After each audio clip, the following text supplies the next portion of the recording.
Welcome back to our channel. In this video, we will go over Aristotle's teachings on ethics. Kindly consider expressing your appreciation for the video by liking and subscribing.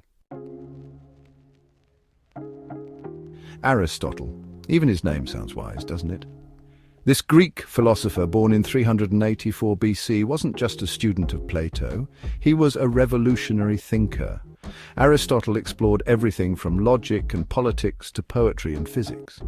But it's his work on ethics, particularly his masterpiece Nicomachean Ethics, that continues to resonate with us today. Why? Because it offers a blueprint for living a fulfilling and meaningful life.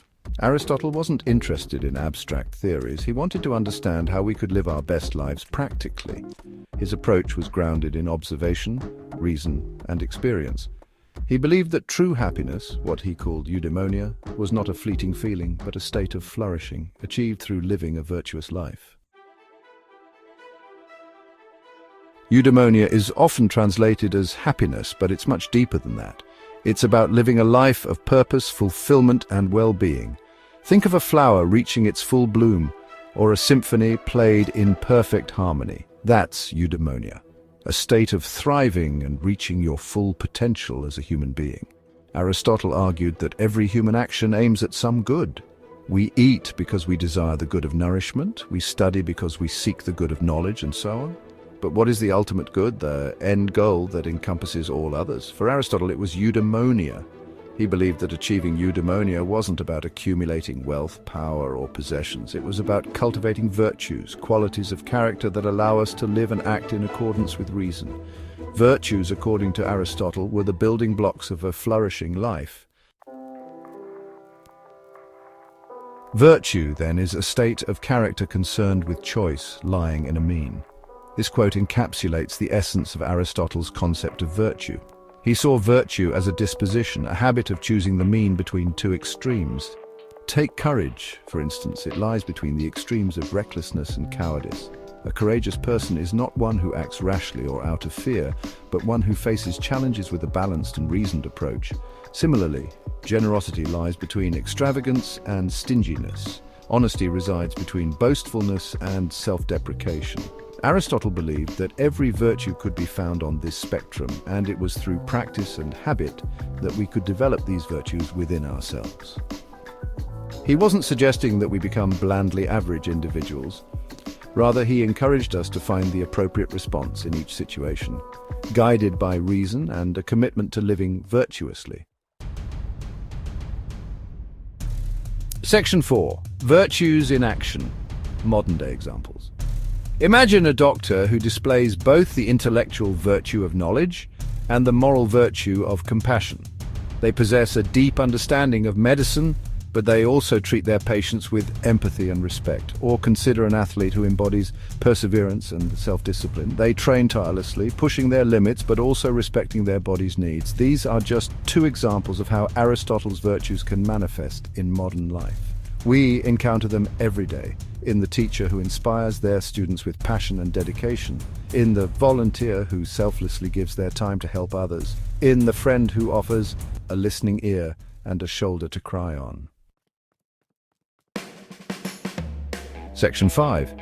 The interplay of virtues and happiness. Remember eudaimonia, that state of flourishing we talked about? Aristotle believed it was intricately linked to living a virtuous life. He argued that by consistently choosing virtuous actions, we shape our character and ultimately cultivate a life of fulfillment and purpose. Think of it this way. Each time we act virtuously, we're laying down a brick on the path to eudaimonia. The more we practice virtues like honesty, kindness, courage, and justice, the smoother and more fulfilling our journey becomes. Happiness is an activity of the soul in accordance with perfect virtue. This quote highlights the connection Aristotle saw between our inner world and our outward actions. When we cultivate virtues, we're not just improving our behavior, we're shaping our very being, leading us towards a profound sense of inner peace and happiness. Section 6. Aristotle's enduring legacy. Centuries have passed since Aristotle first articulated his philosophy, yet his ideas remain as relevant and insightful as ever. Why?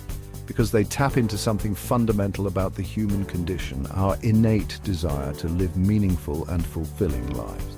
Aristotle's teachings offer us a timeless framework for navigating the complexities of life.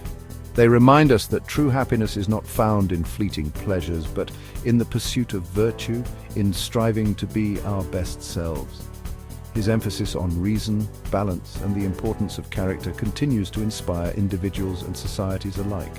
From the ethical dilemmas we face in our personal lives to the challenges of creating a just and equitable society, Aristotle's ideas provide valuable guidance. Section 7, a call to action, embracing Aristotelian ethics. So how can we apply Aristotle's wisdom to our lives today? It begins with self-reflection. What virtues do we admire in others? What qualities do we wish to cultivate within ourselves? Once we've identified these virtues, we can start incorporating them into our daily lives, one choice at a time. Remember, building virtue is a process, a lifelong journey of learning and growth. There will be setbacks and challenges along the way, but the important thing is to keep striving, to keep practicing, to keep aiming for that golden mean. We are what we repeatedly do. Excellence, then, is not an act but a habit. Let these words of Aristotle serve as a guiding principle as we navigate the complexities of life. By embracing his timeless teachings, we can cultivate lives of purpose, meaning, and enduring happiness.